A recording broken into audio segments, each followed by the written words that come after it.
অসম গণ পরিষদের ৪১তম প্রতিষ্ঠা দিবস উদযাপন।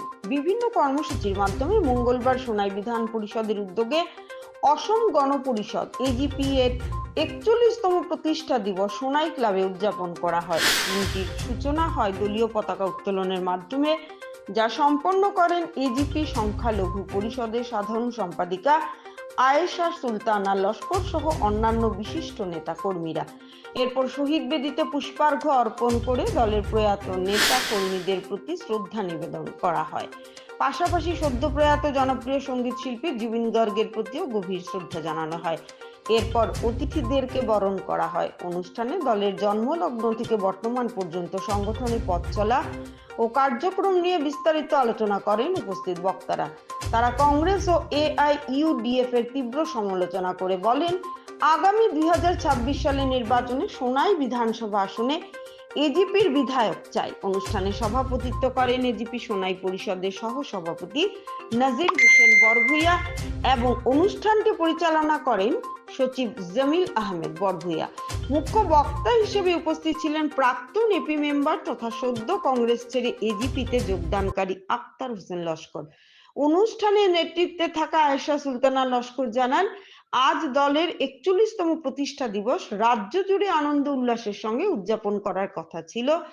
বিশেষত খানাপাড়া গুয়াহাটিতে মূল অনুষ্ঠান হওয়ার কথা ছিল, কিন্তু প্রিয় সঙ্গীত শিল্পী জুবিন গর্গের অকাল প্রয়াণে রাজ্যব্যাপী কর্মসূচি বাতিল করে জেলা ভিত্তিক ভাবে সংক্ষিপ্ত আকারে পালন করা হচ্ছে। তিনি আরো বলেন, এজিপি দল গঠিত হয়েছিল জাতি, মাটি ও বেটি রক্ষার অঙ্গীকার নিয়ে। ধর্ম নিরপেক্ষতা বজায় রেখে জনগণের স্বার্থে কাজ করাই দলের মূল লক্ষ্য। আমি গর্বিত এই দলের সদস্য হতে পেরে। অনুষ্ঠানের শুরুতে প্রয়াত জুবিন গর্গ দলের প্রবীণ নেতাদের প্রতি শ্রদ্ধা জানিয়ে ২ মিনিট নীরবতা পালন করা হয়।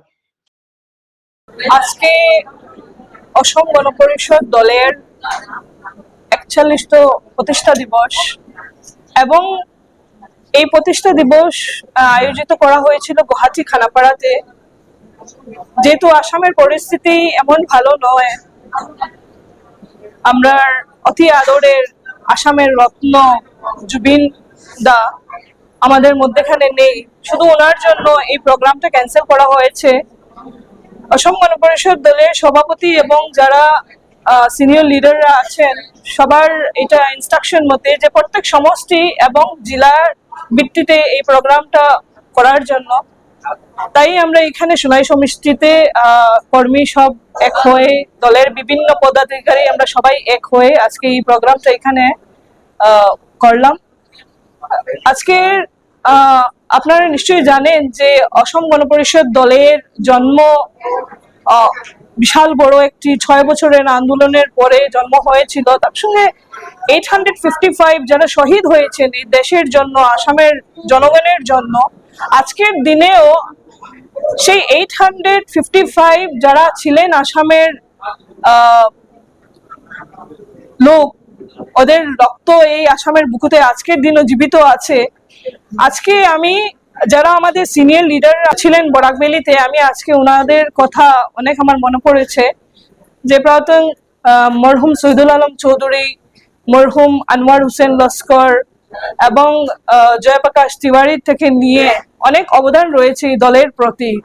সো আজকে সবার কথা অনেক মনে পড়লো আমাদের, আমরা সবাইকে আজকে অনেক মিস করলাম, আমি এটাই বলবো।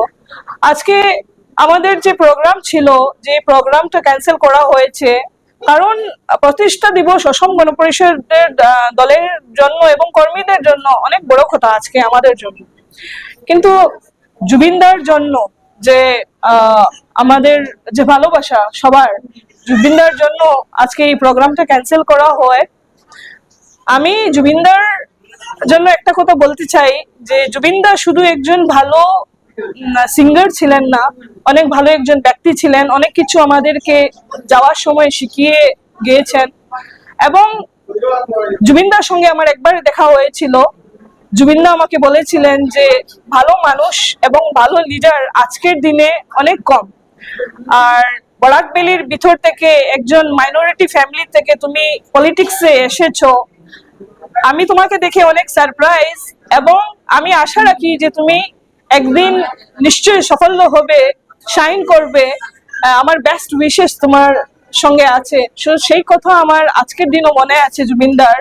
আমি ভাবি এটা জুবিনদার শুধু কথা ছিল না, ওনার ব্লেসিংস, ওনার দোয়া এবং আশীর্বাদ আমার সঙ্গে আছে।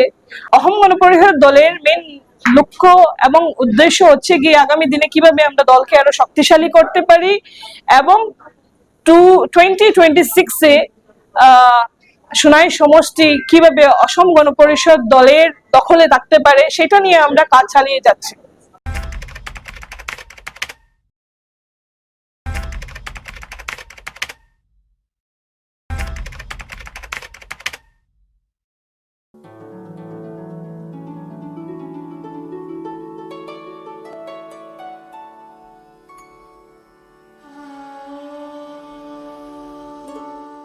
Welcome to Swalkuchi, Assam's ancient silk village. Here, generations of artisans weave the precious muga and eri silk, fabrics known for their intricacy and natural shine. Experience the silent rhythm of the handloom, a tradition sustaining life and luxury. This is more than fabric, it's an art form ready for its next generation.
Be a part of the biggest movement of Northeast India.